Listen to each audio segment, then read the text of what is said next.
pense que je n'ai pas eu tort de venir échanger avec vous. Et je suis très content de cela.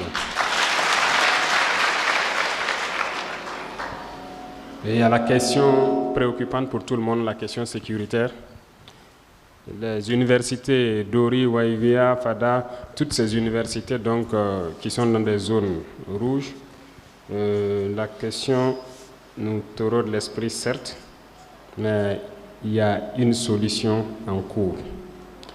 Et j'avoue que c'est tout de suite que j'apprends que ça fait plus d'un an qu'à Dori, il n'y a pas cours à l'université. Je l'avoue quand même que je viens de l'apprendre, je ne savais pas que ça durait depuis si longtemps. Ce qui est là pour la sécurisation de ces institutions et d'ailleurs de tous les villages, ce que je peux vous dire au jour d'aujourd'hui, si vous avez remarqué, les premières mesures que nous avons prises, c'était pour accroître nos effectifs, recruter. Donc, les VDP, nous avons augmenté l'effectif en faisant 2 classes, les VDP communaux et les VDP nationaux.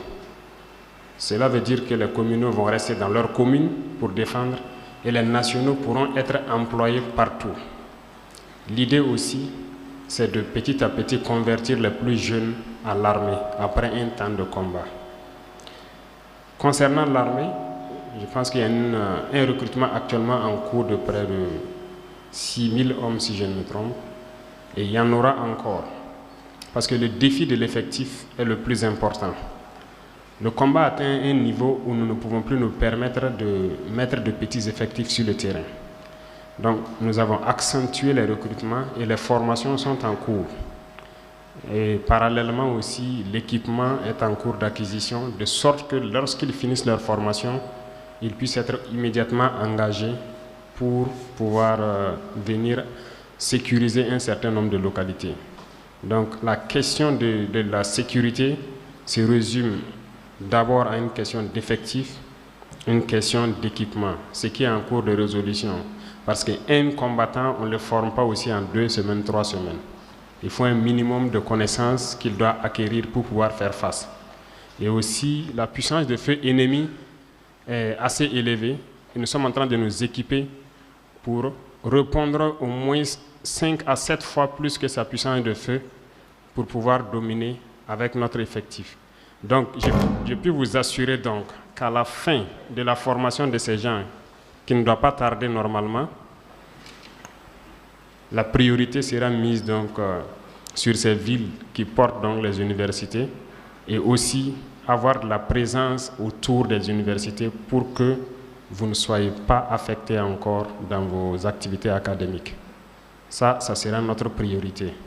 Et d'ailleurs, pour ce qui concerne Thomas Sankara, la préoccupation a été soulevée déjà par vos cadres et instruction a été donnée déjà au ministre de la Sécurité pour générer une force qui doit immédiatement être déployée là-bas. Et concernant Dori et Waibia et les autres centres, vous avez dû remarquer que nous avons redécoupé le territoire parce que nous étions à 3 régions et ça ne permet pas de quadriller efficacement. Nous avons redécoupé et on a créé ce qu'on appelle des groupements de forces. Et je pense que pour ceux qui sont à Dori, ils doivent bientôt constater l'évolution. Waibia également, j'ai même vu une marche avant-hier pour réclamer plus de sécurité. C'est normal. Dans les heures à venir, vous verrez aussi ce qui va se passer autour. Donc actuellement, nous ne pouvons pas détailler toute la stratégie qui est en place, mais le volet tactique, nous sommes en train de tout mettre en œuvre pour que les unités la puissent faire face. Et d'ailleurs, les unités sont en train de, par le cœur qu'ils ont, ils sont en train de prouver quelque chose d'exceptionnel, de faire face avec le minimum qu'ils ont, mais nous mettons tout en œuvre aussi pour qu'ils aient l'équipement nécessaire. Donc, si je peux vous donner une date pour que vous repreniez les cours, je ne peux pas dire à telle date exactement, mais je peux vous dire que d'ici le mois de février, normalement, une vague doit avoir fini sa formation et que nous allons injecter sur le terrain. Ils finissent en fin janvier et en février, ils seront injectés sur le terrain. Et je ne peux pas dire qu'on commence par Dori, ou Waïwia, ou Dédougou, ou toutes ces zones sont trucs. Mais nous n'allons pas détailler ici le plan, mais nous ferons tout pour que dans les jours à venir, là, vous soyez en sécurité et que vous puissiez retourner et reprendre les cours. C'est ce que je peux vous assurer. Et ça y va de toutes les universités. Concernant la question donc, de Nazi Boni, je pense que c'est relatif à toutes les universités. Le nombre de plats qui est insuffisant. Et les cités, avec les PDI aujourd'hui aussi, c'est pas facile, je le reconnais. Et je sais que beaucoup d'étudiants aussi ont des parents déplacés et ça rend difficile la tâche. Voilà. Les parents ne peuvent pas soutenir et c'est vous qui êtes obligés maintenant de soutenir. Je reconnais que tout ça c'est compliqué. Mais le corollaire de tout ça, c'est cette guerre. Et nous devons lutter pour que dans les jours à venir, là, la température puisse baisser et permettre aux gens de reprendre les activités un peu pour que chacun puisse pouvoir soutenir voilà, l'autre. Voilà.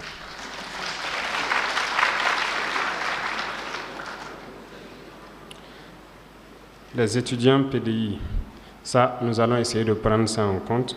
Pas seulement les étudiants, mais tous les PDI. D'ailleurs, aujourd'hui, nous sommes en train de lancer un appel pour pouvoir... Vous avez dû remarquer, il y a beaucoup de communes.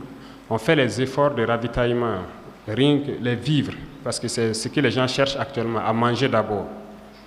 On a la chance qu'il ne pleut pas d'abord, mais nous devons pouvoir satisfaire ces besoins de nutrition-là chez tous les PDI.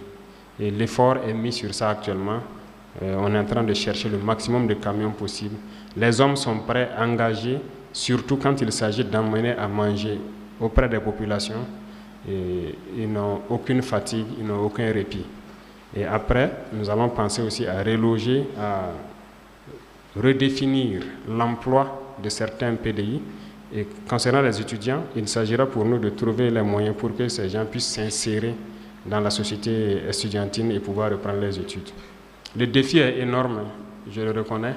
Et il y a une chancellerie qui me posait la question, quel courage vous avez eu de prendre un tel pays? J'ai dit, c'est ma patrie. Il n'y a pas de courage qui ne va pas la faire.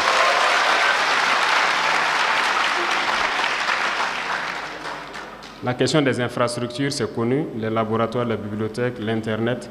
L'Internet, je pense que ça va se résoudre. Heureusement, le ministre est là, elle a bien entendu. Je pense que pour l'université de Ouagadougou aussi, c'est une préoccupation, la fibre optique. Les travaux sont en cours en tout cas, je pense que les connexions et autres. J'espère que d'ici juin comme ça doit être OK pour la question d'Internet. J'espère bien.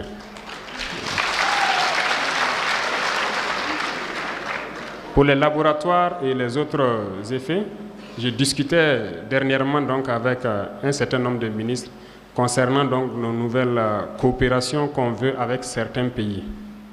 Et à chaque fois que l'on part vers un pays pour une nouvelle coopération, j'aime insérer donc le volet enseignement pour qu'on puisse trouver des bourses pour que les étudiants puissent aller se perfectionner dans certaines technologies et revenir, et surtout qu'on puisse acquérir du matériel de laboratoire.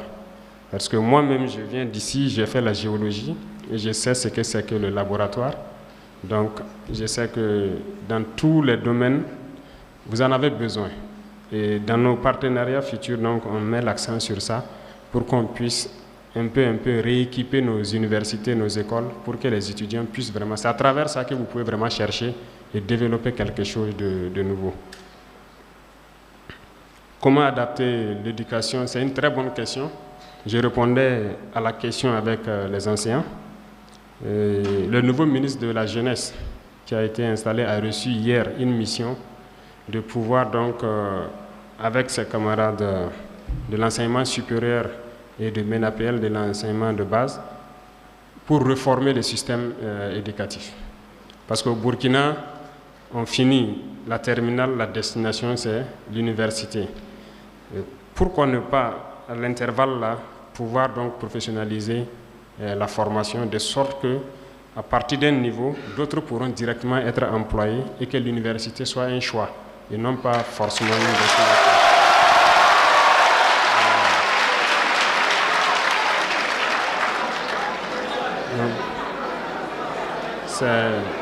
c'est un processus qui a démarré. Il a reçu la mission, donc il va rapidement se mettre à la tâche avec ses autres camarades pour faire ces réformes-là. Concernant l'enrôlement pour être VDP, je suis très ému, très content de voir que nous ne le souhaitons pas, mais j'ai vu dans un pays, donc, à un niveau donné de la guerre, ils ont dû fermer les universités, enrôler les étudiants, les former et faire face à la menace. Nous espérons que nous n'arriverons pas à cette situation, mais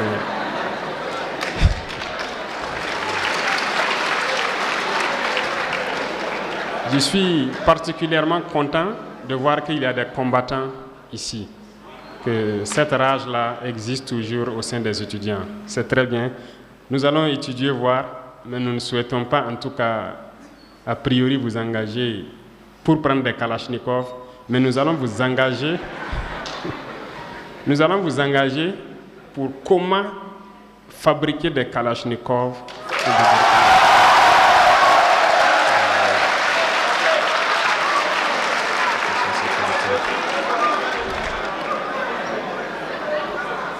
Donc, revenant aux préoccupations donc, de l'université Thomas Sankara, c'est une préoccupation qui a été posée aussi au niveau des enseignants et c'est un truc que j'ai suivi. Je pense qu'en octobre encore, il y a eu un accident mortel sur la voie là.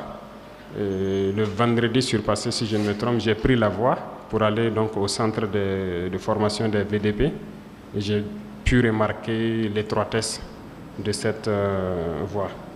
Donc, dès cette semaine, je vais voir avec le ministre des Infrastructures qu'est-ce qui peut être fait dans l'urgence pour que la voie redevienne une 2 voies au moins.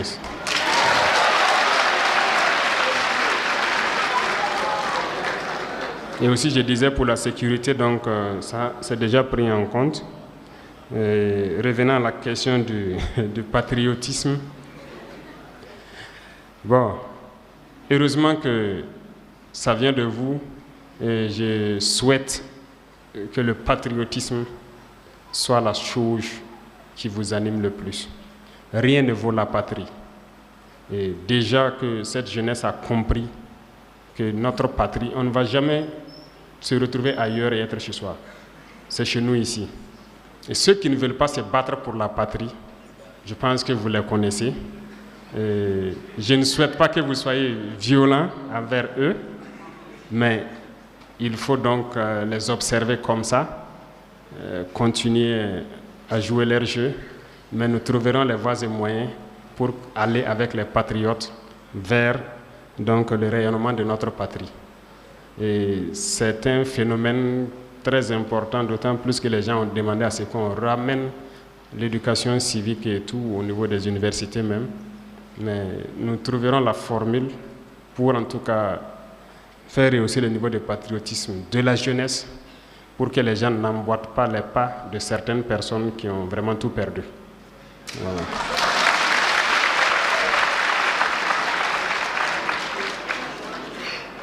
Maintenant, s'agissant donc de la question de garantie des populations des zones libérées, je ne peux pas vous le dire ici.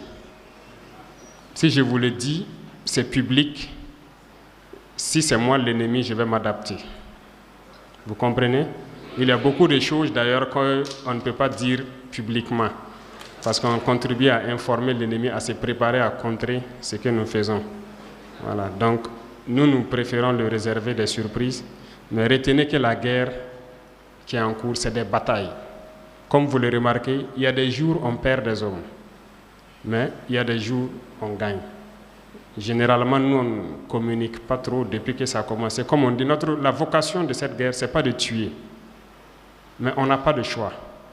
Voilà. Si ceux qui ont compris déposent les armes et rejoignent, nous savons ce que nous pouvons faire pour eux. Et ceux qui n'ont pas compris, on n'a pas le choix. On est obligé de combattre le feu par le feu. Donc c'est ce qui est là.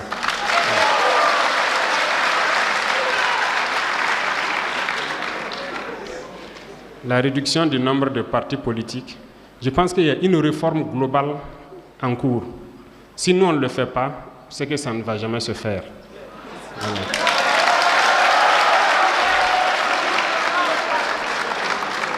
Je pense que c'est vous les décideurs. C'est vous les jeunes, c'est vous les décideurs.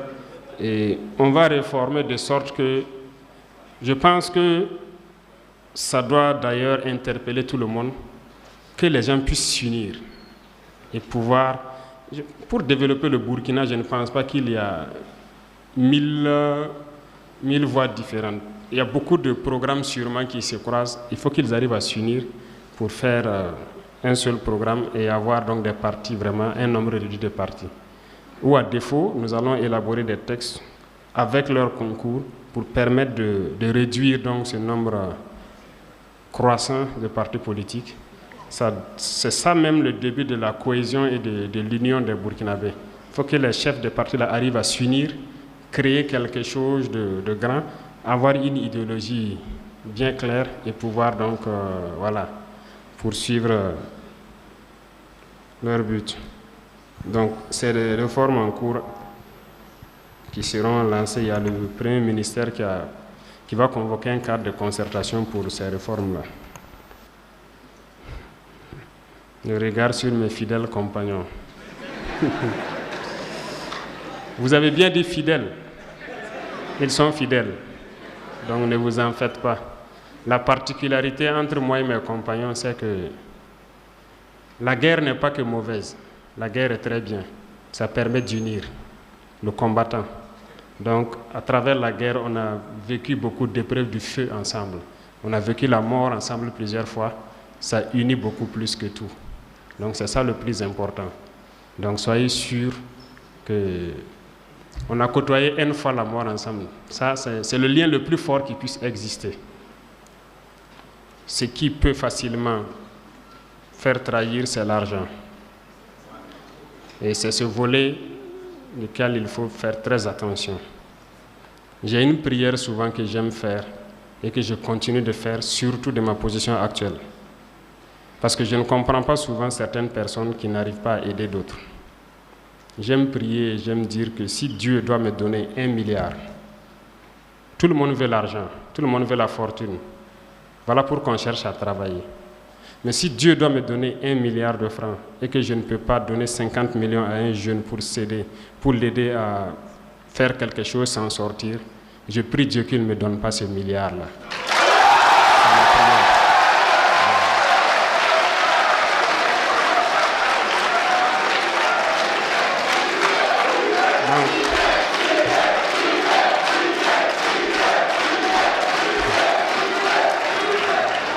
Donc je souhaite qu'il en soit de même pour toute la jeunesse, que nous ne laissons jamais l'argent prendre le dessus. On a faim, on est pauvre, on a tout, mais la dignité de l'homme, il n'y a rien qui vaut ça. Il faut cultiver ça. Donc, soyez rassurés. Si demain, vous entendez que quelqu'un m'a donné ça ou quelqu'un m'a fait ça, c'est que je suis en mesure de vous dire oui, il m'a donné ça et j'ai utilisé pour faire ça. Donc je ne prends rien de sale et je prie Dieu que je ne puisse pas trahir sur ce volet-là. Une fois que ça c'est pas fait, c'est qu'on pourra faire le programme qu'on veut dérouler.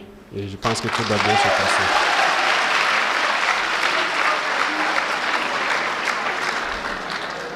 Et j'ajouterai que mes préoccupations majeures, c'est que la jeunesse reste en veille. Parce que le combat pour la souveraineté, c'est un combat de longue haleine. C'est un combat qui demande assez de résistance. Vous voyez déjà beaucoup de choses. Il y a des termes que je ne veux plus dire parce qu'on m'a dit de ne pas le dire, que je vexe. Je ne veux plus vexer quelqu'un parce que je ne souhaite même pas vexer quelqu'un. Mais ce combat pour la souveraineté est engagé. Et c'est tout ce que nous souhaitons pour être souverains. Ça me ramène donc à une question à laquelle peut-être on ne peut pas répondre directement, mais peut-être que dans les heures à venir, vous verrez un certain nombre d'informations tendant donc à revoir notamment nos relations avec certains États. Et je le dis ici parce qu'il faut que nous relisions beaucoup de textes. Et je pense que nous avons déjà engagé cela hier pour relire un certain nombre de textes pour notre souveraineté. La dernière question portant sur un pays particulier, nous voulons être souverains et je pense que eux-mêmes ils l'ont dit la dernière fois à la visite. Notre souveraineté, on va la prendre. Donc nous avons engagé tout le processus nécessaire pour cela.